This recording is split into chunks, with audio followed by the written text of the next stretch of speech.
오늘 함께 나누실 말씀은 함께 읽은 말씀을 통해서 진실 게임이라는 제목을 가지고 함께 은혜를 나누려고 합니다. 먼저 좀 여러분들에게 말씀을 드릴 거는요. 이미 우리가 이제 한 2주 동안에 부활절과 지난주 제가 안식 주간을 통해서 이 사무엘상 말씀을 좀 2주 동안 저희들이 함께 나누지 못했었습니다. 그래서 이 내용을 좀 건너뛰고 지금 하고 있는 이제 우리 큐티를 통해서 묵상하고 있는 내용을 보면은 이제 다윗이 벌써 이제 광야로 나갔어요. 그런데 그것을 그냥 하자니 그 앞에 있는 내용들이 너무 중요한 내용들이 많아서 사실상 어떻게 보면은 이 사무엘상의 핵심적인 내용들이 여기에 포함되어 있는 내용들이 있어서 건너뛰자니 조금 그렇고 어떻게 할까를 고민을 하다가 이미 여러분들 골리앗 죽은 지 오래됐습니다.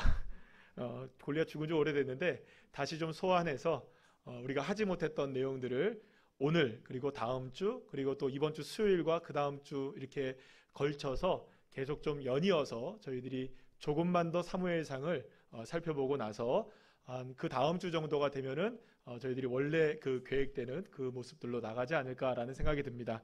자, 어쨌든 오늘 본문을 가지고 우리가 함께 말씀을 나누겠는데요. 따라합시다. 진실 게임. 예. 16세기에 로마 카톨릭에 맞서서 당당하게 여러분들 종교개혁을 일으켰던 사람이 있습니다. 여러분들 너무나 잘 아시죠? 마틴 알고 계시네요. 마틴 루터라는 사람이 1517년에 비텐베르그 성당 성문 앞에 95개조 논제를 이렇게 딱 부착하면서 종교개혁이 시작이 된 것입니다. 자, 그런데 여러분들 종교개혁이 그냥 막 시작된 게 아니에요. 사실은 이미 이전부터, 그러니까 어떻게 보면 1400년대 후반대, 그리고 그러니까 15세기 후반부터 시작해서 이 16세기 초반, 그러니까 종교개혁이 일어나기 그때까지 사실상 많은 지식인들, 종교인들 사이에서 더 이상 이렇게 카톨릭이 이렇게 돼서는 안 된다. 이 종교에 무슨 개혁이 필요하다는 그런 뭐랄까요? 그 사상적 공유, 그리고 또 생각적인 공유들은 많은 사람들에게 있었습니다. 그래서 실제적으로 또 어떤 사람들은 실제로 종교개혁과 같은 일들을 일으키기도 했었어요. 근데 이게 영향력을 미치지 못했어요. 큰 운동으로 일어나지 못했던 것이죠. 왜냐하면 로마 카톨릭과 싸워야는 하는데 이거 종교를 개혁하기는 해야 하는데 그런 종교개혁을 할 만한 용기를 가진 사람이 없었던 거예요. 많지가 않았던 거죠. 마치 이런 겁니다. 고양이를 보면서 쥐들이 이렇게 논의를 하죠. 저 고양이 때문에 우리 죽겠다. 누군가가 고양이 목에 방울은 달아야 된다. 그럼 누가 달 것이냐? 여러분들 달치겠어요? 쉽게 달 마음이 있을까요? 어려운 거죠. 그러니까 실제로 그런 일들이 벌어졌을 때에 용감하게 나서서 종교개혁을 일으킨 사람이 없었다는 거예요. 누가 그 일을 했느냐? 용감하게도 마틴 루터가 그 일을 해내게 되는 것이죠.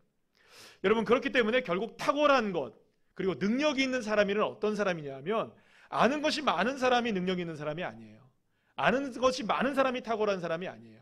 그것을 아는 것을 얼마나 사용할 수 있느냐, 내 삶 속에서 얼마나 그걸 녹아낼 수 있느냐, 그것을 내 삶으로 어떻게 살아낼 수 있느냐가 사실은 그것이 탁월함이고 능력이라고 말할 수가 있는 것입니다. 그리고 오늘 우리는 그러한 삶을 살았던 한 사람을 만나게 되는데 바로 우리가 너무나 잘 알고 있는 어린 다윗입니다. 무엇보다 여러분들 오늘 본문에 나오는 이 다윗과 골리앗의 이야기, 여러분들 모르십니까? 다 잘 아십니까? 오늘 처음 들어보신 분도 계실지 모르겠어요. 그러나 많은 사람들이 교회를 안다는 해도 여러분들 이 다윗과 골리앗의 이야기는 많이 알 정도로 너무나 잘 알려진 말씀입니다. 어린 아이들도 잘 알고 있고요. 우리 어른들도 너무나 잘 알고 있는 말씀이죠.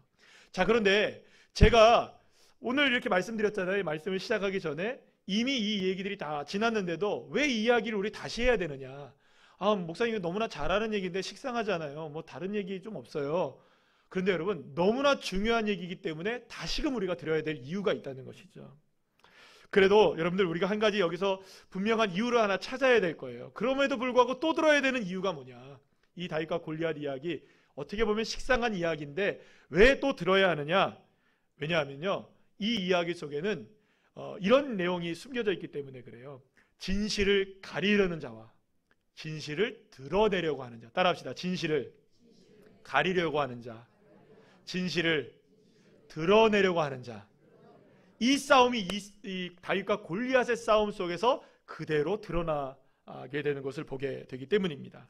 자, 그렇다면 다윗과 골리앗의 싸움 속에 숨겨진 이 진실 게임, 과연 이 진실 게임은 무엇인가? 오늘 우리 함께 살펴보도록 하겠습니다. 골리앗은 블레셋 가드 출신의 장수였습니다. 키가 6규빗 한 뼘이라고 되어 있는데요, 무려 270cm가 넘는 거예요. 2m 70. 그러니까 거의 한 3m 정도가 되는 등치예요. 여러분 생각해 보세요. 3m 천정 뚫습니다. 네. 제가 한 180 정도 되니까 저보다도 1m가 더 있는 거예요. 저희 뭐 거의 이 정도가 더 있는 거죠. 엄청난 겁니다. 게다가 여러분들 이 그 골리앗이 착용하고 있었던 갑옷의 무게가 57kg 정도가 나가요. 그러니까 웬만한 여성 몸무게보다 작나요? 굳이 집사님 대답 안 하셔도 되는데 뭐 그 정도 되는 걸로 제가 알고 있습니다. 한 60kg 정도가 나가는 거예요. 거기다가 여러분들 배틀채 같은 창을 가지고 있었는데 창 자루 빼고 창 날레 무게만 10kg 정도가 나갔어요. 그러니까 창의 무게는 한 20-30kg가 나가는 거겠죠. 그러니까 여러분 한번 생각해 보세요. 와, 엄청나죠. 등치도 어마어마한 데다가 갑옷으로 무장을 했고 이 무기조차도 여러분들 감당하기 힘든 무기를 갖고 있는 거예요. 게다가 그것뿐만이 아니었어요. 골리앗 앞에는요, 골리앗을 지키기 위한 방패부대가 있었어요. 여러분, 그러니까 골리앗과 싸우려면 무엇 먼저 뚫어야 되는 겁니까? 방패부대 먼저 뚫어야 골리앗과 싸울 수 있는 거예요. 그러니까 여러분, 골리앗과 싸우는 건 불가능한 일입니다. 싸운다 할지라도 이길 수 있지 않은 거예요, 여러분들. 이거는 뭐 불가능한 일입니다. 우리가 영화에서 보면 다리 치면 되지, 안 됩니다, 여러분. 예, 이렇게 하면 안 됩니다, 여러분. 이게 넘어뜨릴 수 있는 존재가 아닌 거예요. 이렇게 블레셋은 이 어마무시한 장수 골리앗을 앞세워서 이스라엘을 공격해 오게 되었던 것입니다. 이스라엘 백성들은 골리앗의 크기와 위용에 완전히 압도를 당하게 되죠. 사울과 이스라엘 백성들 군대는 모두가 다 골리앗 앞에 두려움에 떨 수밖에 없었습니다. 너무나 두려웠던 거예요. 아니, 두렵지 않을 수가 없던 것이죠. 자, 그런데 한 가지 이상한 점 하나가 있었습니다. 그토록 대단한 골리앗을 앞세운 블레셋이 40일 동안 밤낮으로 골리앗이 나와서 싸움을 걸어오기는 해요. 싸움을 걸어오기는 하는데 정작 단 한 번도 싸우지는 않았다는 거예요. 40일 동안. 자, 말씀으로 한번 확인해 볼까요? 사무엘상 17장 16절 21절 말씀 한번 다 같이 한번 읽어봅시다. 시작. 그 블레셋 사람이 40일을 조석으로 나와서 몸을 나타내었더라. 이스라엘과 블레셋 사람이 지연혈을 벌이고 양군이 서로 대치하였더라. 여러분, 이게 무슨 말입니까? 블레셋은 골리앗을 앞세우고도 40일 동안이나 단 한 번도 공격은 하지 않았던 거예요. 그저 무엇만 하고 있었다? 대치만 하고 있었다. 대치만. 자, 그렇다면 도대체 골리앗과 블레셋은 40일 동안 무엇을 하고 있었던 것일까요? 골리앗은 밤낮으로 조석으로 이스라엘 진영 앞으로 나옵니다. 그리고 여호와 하나님을 막 욕해요. 그리고 군대를 막 욕해요. 이스라엘 백성들을 막 욕해요. 그리고서 잠깐 점심 먹으러 들어갑니다. 그리고 다시 점심 먹고 나와서 또 막 욕해요. 그리고 퇴근합니다. 그리고 아침에 다시 출근해요. 점심 먹으러 들어갔다가 저녁 먹으러 또 잠깐 나왔다가 저녁 먹으러 또 퇴근하고. 이 출퇴근을 며칠 한 거예요? 예, 40일 한 거예요. 출퇴근만 한 거예요. 출퇴근만. 이렇게 하나님을 모욕하는 일이 40일 동안 반복되고 있었지만 전쟁은 일어나지 않았어요. 전열만 갖추고 있었어요. 그리고 성경은 뭐라고 분명하게 얘기하느냐? 따라합시다. 대치하고 있었다. 대치하고 있었다고 얘기를 해요. 자, 그런데 이 대치하다는 말의 뜻이 너무너무나 중요한 말이에요.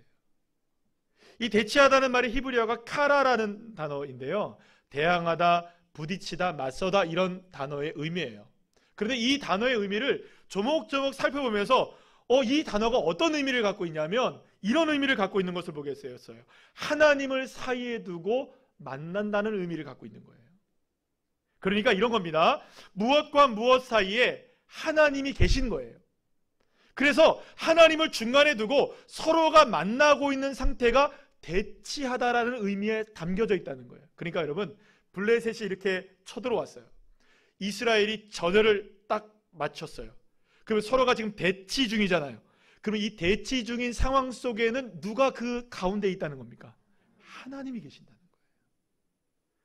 자, 이거는 어떤 의미로 쓰이냐면 이 대치하다는 카라의 단어를 쭉 찾아보니까 대부분 어떤 의미에서 쓰였냐면 하나님께 제사를 드릴 때 쓰이는 의미로 이 단어가 쓰였어요. 재밌죠? 우리는 지금 전쟁을 일으키는 대치 가운데 있는데 하나님을 만나는 장면 속에서 이 대치하다 카라라는 단어가 쓰였다는 거예요.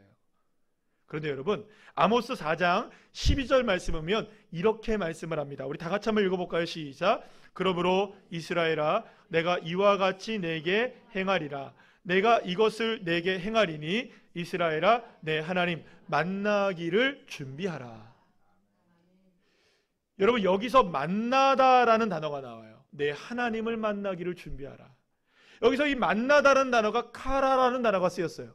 그러니까 이건 무슨 말이냐 하면 우리가 무엇인가를 준비할 때 먼저 만나야 하는 존재가 있다. 그 존재가 누구냐? 카라, 하나님을 만나야 된다. 그러니까 여러분들 잘 보세요. 이스라엘과 블레셋이 대치 중이었어요. 그렇다면 이 말은 무슨 뜻을 하고 있느냐? 성경은요, 여러분, 전쟁을 벌이고 있다라고 얘기하지 않았어요. 굳이 이 단어를 대치하다는 단어를 쓰고 있다는 거예요. 그러면 이건 어떤 의미가 있느냐? 그렇습니다. 이스라엘과 블레셋이 지금 전쟁을 통해서 만나고는 있지만 서로가 싸우려고는 하고 있지만 그 사이에, 그 가운데, 그 중심 안에 누가 위치해 계시느냐? 여호와 하나님이 위치해 계신다. 하나님이 계신다. 여러분, 그렇기 때문에 저와 여러분이 여기서 굉장히 중요한 한 가지를 아셔야 됩니다. 우리도 어떤 삶의 문제들을 만나게 됩니다. 어떤 삶의 어려운 일들을 만나게 됩니다. 고난도 만나게 되고, 문제도 만나게 되고, 사람도 만나게 되고, 일들도 만나게 되고, 아픔도 만나게 되고, 질병도 만나게 되고요. 수많은 문제를 만나게 됩니다. 그런데 그 만나는 그 순간 그 문제 앞에 누가 계시느냐? 카라, 여호와 하나님이 그 가운데 대치하고 계신다. 여러분, 이것이 영적인 원리를 깨달으셔야 됩니다. 그리고 우리는 먼저 무엇을 만나야 되나요? 그 문제를 만나기 전에 그 가운데 계시는 하나님을 만나야 하는 것입니다. 여러분, 실제로 이스라엘과 블레셋이 전쟁이 시작된 다음에 40일이 지났지만 골리앗은 아침 저녁으로 이스라엘 진영에 나와서 싸움을 도두고 있었을 뿐 싸움은 단 한 번도 일으키지 않고 있었던 거예요. 계속 그렇게 대치만 하고 있었던 거예요.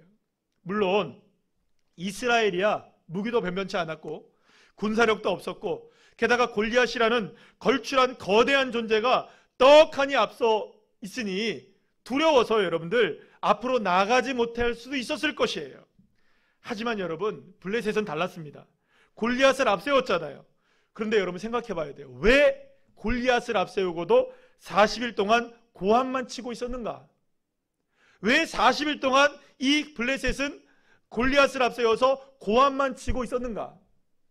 그런데 골리앗이 굉장히 의미심장한 말을 합니다.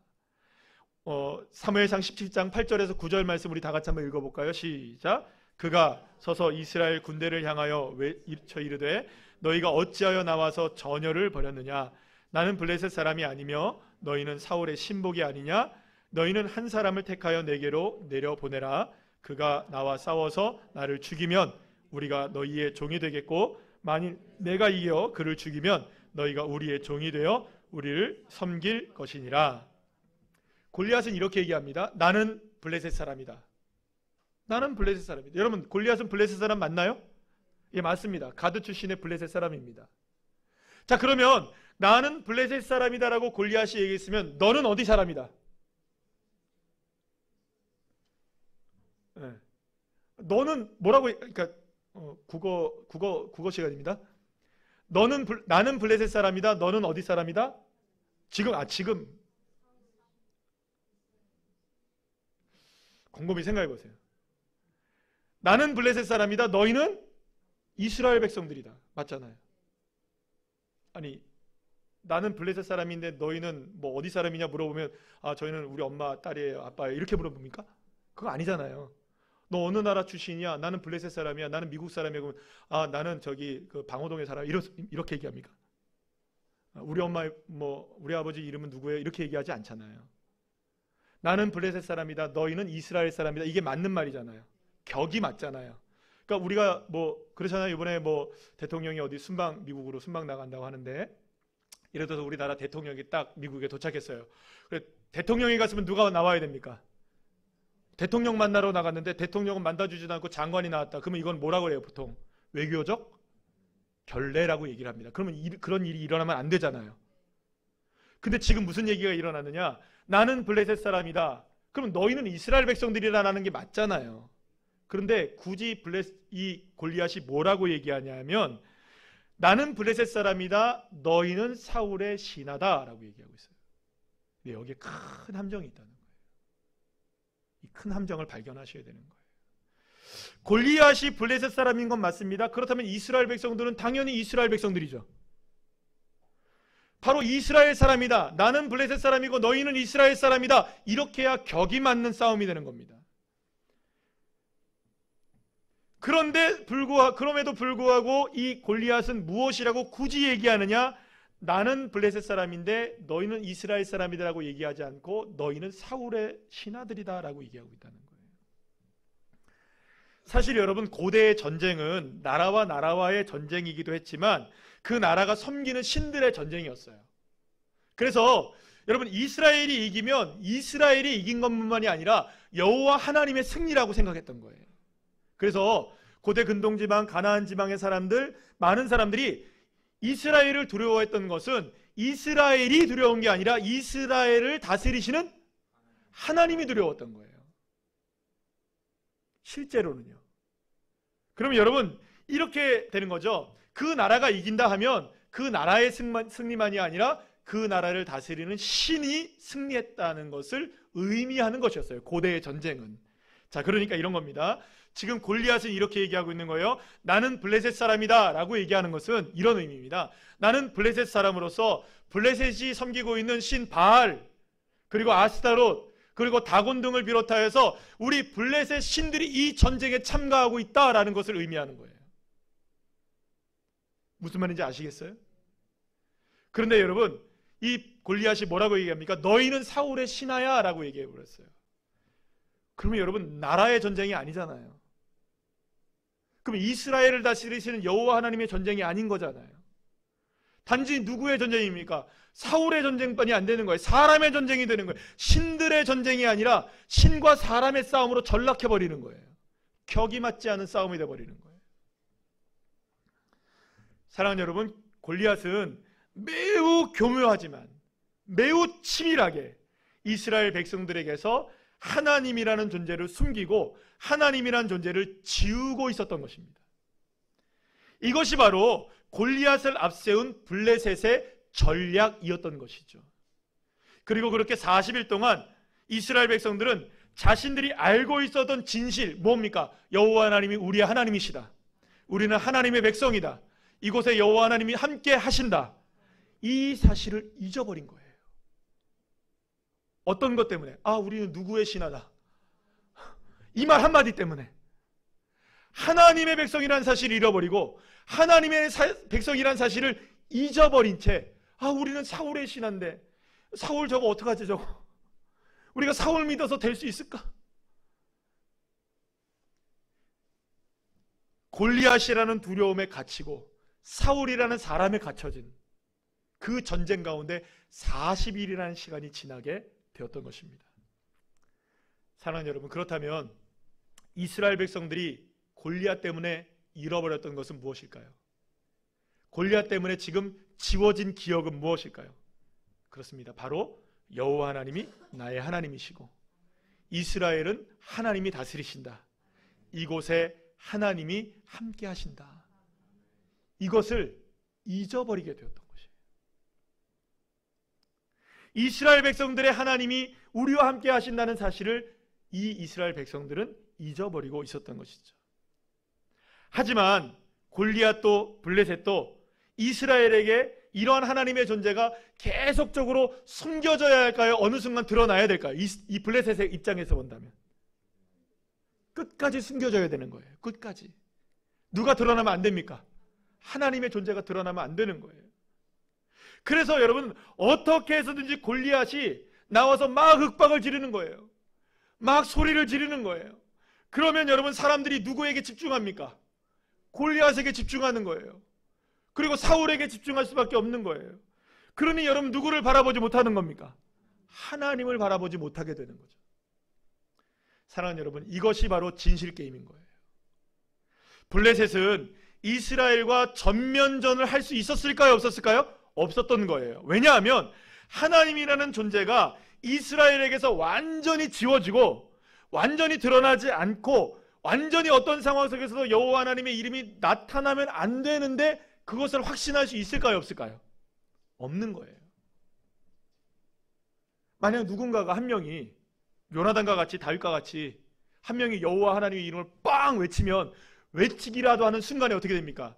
막 우레가 터지고 비가 내리고 막 바위가 갈라지고 천지가 요동을 하면서 블레셋이 진 적이 한두 번이었습니까? 딱 한 명 때문에. 그래요 여러분, 이번만큼은 누구를 앞세운 겁니까? 골리앗을 앞세워서 확실하게 마 이스라엘 백성들 니들 마 두려움에 마 떨어봐라 한번. 자식들아, 니들이 이러고도 하나님이 생각나냐? 누구에게 갇혀버리게 하는 겁니까? 골리앗에게 갇혀버리게 하는 거예요. 누구를 생각나지 못하게. 생각나면 큰일 나거든요. 하나님의 이름이 외쳐지면 큰일 나거든요. 그러니까 섣불리 전쟁을 일으킬 수가 없었던 거예요. 전쟁을 일으킬 수가 없었던 이유가 여기 있는 거예요, 여러분들. 확신할 수가 없는 거예요. 하나님의 이름이 지워질지 안 지워질지 모르는 거예요. 그러면 여러분, 지금 이게 40일 만에 끝나서 다행이지 4년 동안 이럴 수도 있었고요. 골리앗이 백발이 돼서 40년 동안 이럴 수도 있는 거예요, 여러분.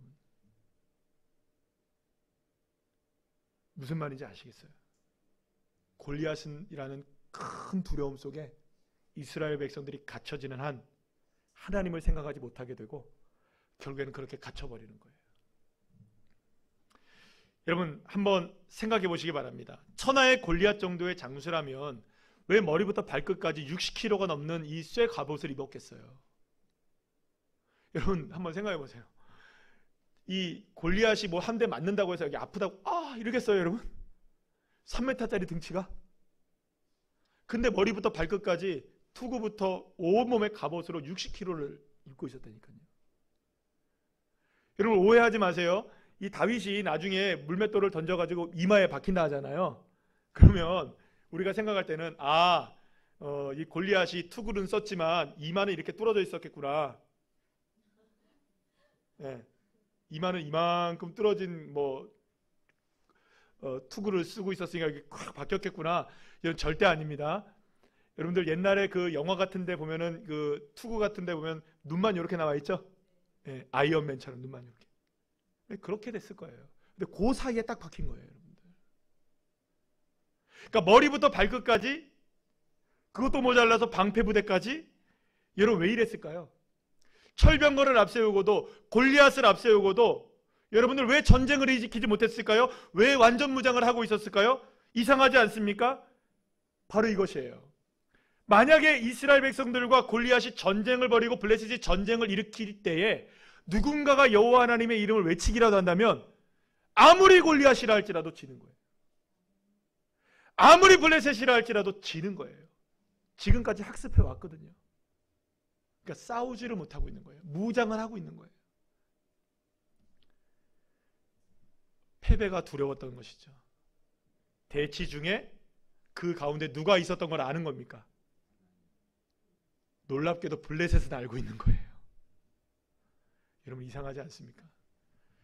하나님의 백성들, 이스라엘 백성들이 알아야 되는데 이스라엘 백성들에게서는 하나님이 지워지고 블레셋에게는 하나님이 인식되고 있는 거예요. 여러분 이게 얼마나 어처구니 없는 어이없는 일입니까? 사랑하는 여러분, 여러분들 하나님이 잊어버리지 않으셨습니까? 하나님 함께 하심을 믿고 계십니까? 하나님이 내 하나님이심을 여러분들 진짜 기억하고 계십니까? 마귀는 기억하고 있다니까요. 사탄은 알고 있어요. 우리와 하나님이 함께 하신다는 것을. 그런데 우리는 하나님이 함께 하신다는 것을 인식하지 못하고 하나님이 나의 하나님이라는 사실을 고백하지 못하고 살아갈 때가 얼마나 많아요. 여러분, 이게 진실인 거예요. 진실. 그런데 바로 그때 블레셋이 그토록 숨기려고 했던 여호와 하나님의 존재가 선포되어지고 여호와 하나님 이름이 외쳐진, 당당하게 그렇게 골리앗 앞에 선 한 사람이 있었던 거예요. 바로 누굽니까? 어린 목동 다윗이었던 것입니다. 다윗의 형들에게 줄 도시락을 전하기 위해서 엘라 골짜기에 도착하게 됩니다. 사실 다윗은요, 전쟁과 무관한 인생을 살았고요, 전쟁의 전자도 몰라요. 왜냐하면 어린 시절부터 지금 다 모험만 하고 있었으니까, 양만 치고 있었으니까, 목동으로 살았으니 여러분 전쟁을 알 리가 없겠죠. 하지만 다윗은 엘라 골짜기에 도착하자마자 큰 충격에 휩싸이게 돼요. 그것은 골리앗 때문이 아니었어요. 골리앗을 보고 놀랄 수도 있었을 거예요. 그러나 다윗이 정말로 놀랐던 건 뭐냐면 그 골리앗 앞에 꼼짝도 못하고 두려움에 떨고 있었던 이스라엘 백성들 그 자체를 이해하지 못했던 거예요.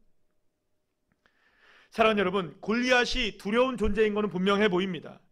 하지만 여러분, 아무리 골리앗이 두렵다 할지라도 하나님이 함께 하시는 한 아무런 문제가 될 수 없는 것입니다. 다윗은 그것을 믿고 있었고 그것을 생각하고 있었고, 그래서 다윗은 골리앗을 향해서 당당하게 이렇게 외칠 수가 있었던 것입니다. 오늘 보면 45절 말씀 우리 다 같이 한번 읽어볼까요? 시작. 너는 칼과 창과 단창으로 내게 나아오거니와 나는 만군의 여호와의 이름 곧 내가 모욕하는 이스라엘 군대의 하나님의 이름으로 내게 나아가노라. 아멘. 사랑하는 여러분, 지난 40일 동안 엘라 골짜기에서 하나님의 이름은 할례를 받지 못한 이방인 이 골리앗에게 엄청나게 모욕을, 처참하게 하나님은 모욕을 당하고 계셨어요. 그리고 그렇게 하나님의 이름이 이스라엘에게서 차츰차츰 잊혀져 가고 있을 그때에 블레셋의 계략대로 하나님의 존재가 이제 이스라엘 백성들에게서 조금씩 지워지고 있었던 그때 어린 다윗이 이스라엘 군대의 하나님의 이름을 가지고 당당히 외치며 골리앗 앞으로 나가게 되었던 것입니다.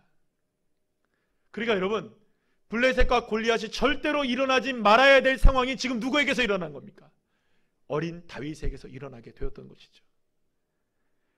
그렇다면 여러분, 다윗이 했던 건 뭘까요? 딱 한 가지 한 거예요. 다른 거 한 것이 아니었어요. 바로 이 싸움을 하나님의 싸움이 되게 했던 것입니다. 따라합시다. 이 싸움을 하나님의 싸움이 되게 했다.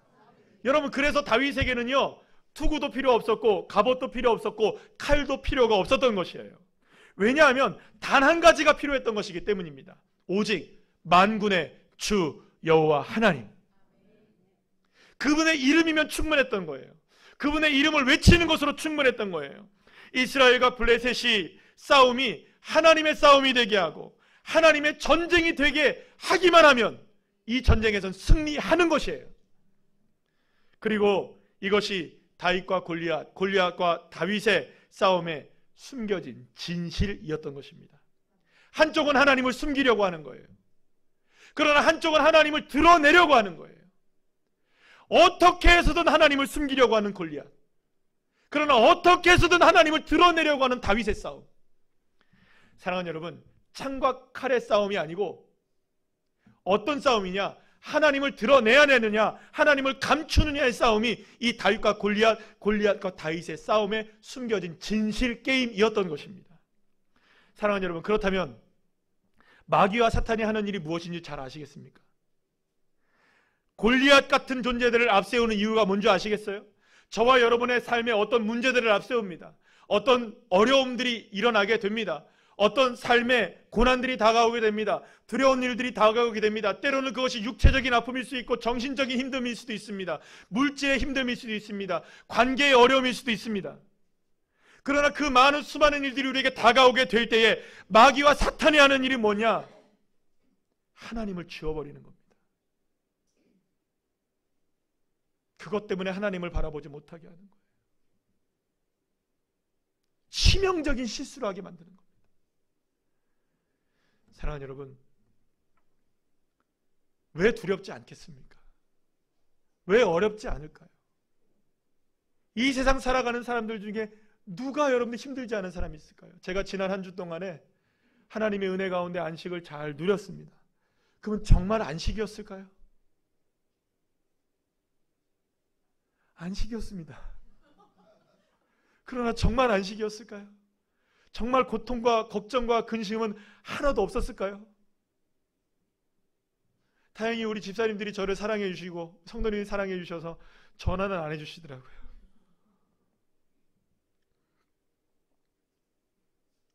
그렇다고 여러분은 안식한다고 해서 이 고통이 없어지고 두려운 일이 없어지나요?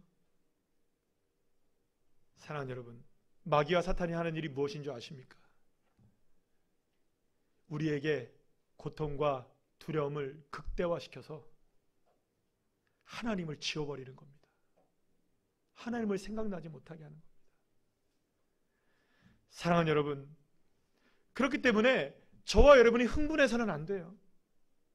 고통과 어려움이 닥쳐올 때, 수많은 일들이 우리에게 다가올 때, 그것으로 인하여서 우리가 힘겨운 시간들을 경험하게 될 때 여러분 절대로 흥분하시면 안 됩니다. 당당하게 제자리를 찾으셔야 됩니다.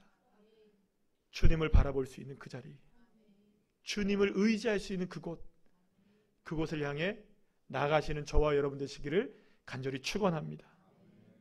여러분, 그래서 여러분들 하나님을 의지하는 자리로 나가면 승리하는 거예요. 하나님의 이름을 외치면 되는 거예요. 하나님의 능력을 나의 삶에 초대하기만 하면 되는 겁니다.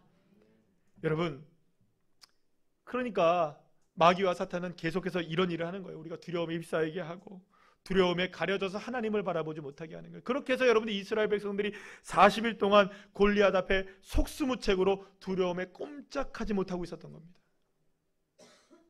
그리고 우리도 그렇게 두려움에 휩싸여 살아가게 될 때가 얼마나 많은 줄 모릅니다. 말씀드린 대로 골리앗이 두렵지 않은 건 아닙니다. 무섭기도 하고 겁나기도 합니다. 우리의 삶에도 그런 일들이 너무나 많이 일어납니다. 하지만 진실 게임에서 우리가 놓치지 않아야 될 진실 하나를 붙잡으셔야 됩니다. 그 진실을 놓쳐버리는 순간 우리는 두려움에 휩싸이게 되는 것이기 때문이에요. 자, 그렇다면 진실은 뭐냐? 지금 이곳에 하나님이 함께 하신다. 나와 하나님은 하나이다. 주님은 이곳에 함께 하신다. 나는 하나님의 자녀이다. 내 삶을 하나님이 주관하고 계신다. 주님이 내 삶을 이끌고 계시고 주님이 앞서 행하시고 계시고 나에게 하나님이 승리를 허락해 주신다. 사랑하는 여러분, 그렇다면 내가 할 수 있는 것은 무엇일까요? 물론 다윗처럼 물맷돌도 준비를 해야 합니다. 그러나 더 앞서 준비해야 하고 우리가 해야 하는 것은 무엇이냐? 거창한 그 무엇이 아니에요. 그저 여호와 하나님의 이름을 부르고 여호와 하나님의 이름을 부르짖고 함께 하시는 하나님을 담대하게 믿고 그 담대하게 하나님의 이름을 외칠 때에 하나님의 역사가 일어나는 줄로 믿으시길 바랍니다. 여러분 알고 계십니까? 하나님이 나와 함께 하시다는 걸? 여러분 믿고 계십니까? 나에게 하나님이 역사하신다는 걸? 아는 것을 행하는 것이 탁월함이에요. 아는 것을 행하는 것이 믿음입니다. 그런데 알고 있는데 안 하잖아요. 진정한 용기가 필요한 겁니다. 저와 여러분에게 이제 외칠 때가 된 겁니다. 여러분, 그래서 지난 금요 철야 예배 때 제가 이 말씀을 함께 나눴는데요. 예레미야 33장 2절 3절 말씀 우리 다 같이 한번 읽어볼까요? 시작. 이를 행하시는 여호와, 그것을 만들며 성취하시는 여호와, 그의 이름을 여호와라는 이가 이와 같이 이르시도다. 너는 내게 부르짖으라. 내가 내게 응답하겠고 내가 알지 못하는 크고 은밀한 일을 내게 보이리라. 아멘. 사랑하는 여러분, 부르짖으시기를 축복합니다. 부르짖다라는 말의 히브리어는 어떤 의미가 있느냐? 따라합시다. 초대하다. 그러니까 하나님을 초대하는 거예요. 그러니까 주님을 부르짖을 때마다, 주님의 이름을 외칠 때마다, 외쳐 부를 때마다 주님이 내 삶에 초대되어지게 되는 겁니다. 사랑하는 여러분, 하나님의 이름을 외쳐 부르시기를 축복합니다. 하나님을 내 삶의 한복판으로 초대하시는 주의 자녀들 되시기를 간절히 축원합니다. 여러분, 골리앗에게 주눅들지 마세요. 고개 숙이지 마세요. 다윗과 같이 진실을 외치시길 바랍니다. 당당하게 내 주 여호와 하나님은 만군의 하나님이시다. 창조주이시다. 능력의 하나님이시다. 할렐루야. 그 하나님을 외쳐 나가시기를 축복합니다. 바로 그때 하나님의 하나님이 되심을 다윗을 통해 드러내셨던 것처럼, 골리앗을 한 방에 하나님이 넘어뜨리게 하셨던 것처럼, 나의 삶에 두려워진 두려움과 무서움과 괴로움을 하나님의 역사로 몰아내게 하시고 진정한 승리를 저와 여러분의 삶에 허락해 주실 줄로 믿으시길 바랍니다. 사랑하는 여러분, 이제 마지막으로 우리가 말씀을 함께 읽고 마치겠는데요, 이 고백이 여러분과 저의 고백이 되어지기를 우리가 소망해 봅시다. 이 고백을 나의 고백으로 삼았으면 좋겠어요. 어떠한 상황에 처해 있든 다윗의 이 고백이 나의 고백이 되어진다면, 사랑하는 여러분, 지금 골리앗에게 40일 동안 그렇게 어려움을 당했잖아요. 그러면 이 40이라는 숫자를 한번 생각해 봤어요. 나에게 지금 고난이 시작된 지 4분밖에 안 지날 수도 있어요. 혹은 4시간 지날 수도 있고요, 4일이 지날 수도 있고 40일이 될 수도 있고요, 4개월, 4년, 혹은 너무너무나 오랜 시간 동안에 40년이 넘는 시간, 내 평생 동안에 나를 괴롭히는 두려움이 있을 수도 있어요. 그러나 시간적인 문제는 아무런 상관이 없어요. 이렇게 외칠 때에 하나님은 역사하시는 거예요. 이렇게 외칠 때에 내 삶의 두려움을 떨게 했던 골리앗은 무너지게 되어 있고, 그것이 어떤 존재이든 간에 하나님의 능력으로 회복되어지고 무너지게 되고 세워지게 되고 승리하게 될 줄로 믿으시길 바랍니다. 그래서 오늘 이 말씀을 마지막으로 읽고 마칠 때 여러분들이 크게 아멘으로 화답하시고 내 고백이 되기를 소망하는 믿음으로 함께 이 고백을 외치면서 오늘 말씀을 마치도록 하겠습니다. 우리 다 같이 사무엘상 17장 45절 47절 말씀 우리 함께 화면을 보면서 함께 읽겠습니다. 시작. 너는 칼과 창과 단창으로 내게 나오거니와 나는 만군의 여호와의 이름으로 나아가노라. 오늘 여호와께서 너를 내 손에 넘기시리니 하나님이 계신 줄 알게 하겠고 여호와의 구원하심이 칼과 창에 있지 아니함을 알게 하리라. 전쟁은 여호와께 속한 것인즉 그가 너희를 우리 손에 넘기시리라. 아멘. 할렐루야. 오늘 이 시간 우리 함께 말씀을 생각하면서 찬양하시면서 우리 기도하는 시간을 갖도록 하겠습니다.